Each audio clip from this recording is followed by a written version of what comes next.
ചട്ടമ്പി സ്വാമികളെ ഓർമ്മയില്ലേ? ചട്ടമ്പി സ്വാമികൾക്ക് ചട്ടമ്പി എന്ന പേര് വന്നതിനെക്കുറിച്ച് നമ്മൾ പലപ്പോഴും പറയാറുണ്ട്. പേട്ടയിൽ കുഞ്ഞിനാമ്പിള്ള ആശാൻ അദ്ദേഹത്തിന് ക്ലാസ്സിലെ ലീഡർ എന്ന പദവിയാണ് ചട്ടമ്പി എന്ന പേര് നൽകിയത്. പിന്നീട് അദ്ദേഹം അത് സ്വീകരിക്കുകയായിരുന്നു. അദ്ദേഹം കഷായ വസ്ത്രം ധരിച്ചില്ല, അദ്ദേഹം ശിഷ്യഗണങ്ങളെ ഉണ്ടാക്കിയില്ല, അദ്ദേഹം വലിയ ആശ്രമ പരമ്പരകളൊന്നും സ്ഥാപിച്ചില്ല.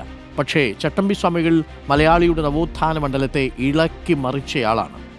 ചട്ടമ്പി സ്വാമി പറഞ്ഞൊരു വാചകമുണ്ട്. ആ വാചകം വളരെ പ്രധാനപ്പെട്ടതാണ്. അദ്ദേഹം പറയുന്നൊരു കാര്യം, അന്യൻ്റെ അധ്വാനത്തെ ചൂഷണം ചെയ്യരുതെന്നും തന്നെപ്പോലെ തൻ്റെ അയൽക്കാരനെ സ്നേഹിക്കണമെന്നും താൻ തന്നോട് ചെയ്യാൻ ഇഷ്ടപ്പെടാത്തത് മറ്റുള്ളവരോടും ചെയ്യരുതെന്നും ഉപദേശിച്ച യേശുവിൻ്റെ വചനങ്ങൾ എഴുതിയ ക്രിസ്തുമത സാരം എന്ന ലഘുകൃതി നമ്മളെല്ലാവരും വായിച്ചിരിക്കേണ്ട ഒരു പുസ്തകമാണ്.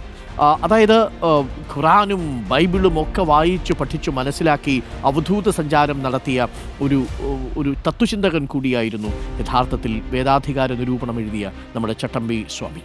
ചട്ടമ്പി സ്വാമി യഥാർത്ഥത്തിൽ കഷായ വസ്ത്രത്തെക്കുറിച്ചൊക്കെ കുറേ കാര്യങ്ങൾ പറഞ്ഞിട്ടുണ്ട്. അത് എങ്ങനെയാണ് പ്രഹസനമായി മാറുന്നത് എന്നതിനെക്കുറിച്ച് പറഞ്ഞിട്ടുണ്ട്. യഥാർത്ഥ സന്യാസം എന്താണ് എന്നതിനെക്കുറിച്ച് പറയുന്നുണ്ട്. അപ്പോൾ അദ്ദേഹത്തിൻ്റെ ജീവിത ദർശനങ്ങൾ നമ്മളുടെ ജീവിതത്തിലും വളരെ പ്രധാനപ്പെട്ടതാണ് എന്ന് ഓർമ്മപ്പെടുത്താൻ വേണ്ടി പറഞ്ഞു എന്ന് മാത്രം. ചട്ടമ്പി സ്വാമികളുടെ 101-ാം സമാധി ദിനം കൂടിയാണ്.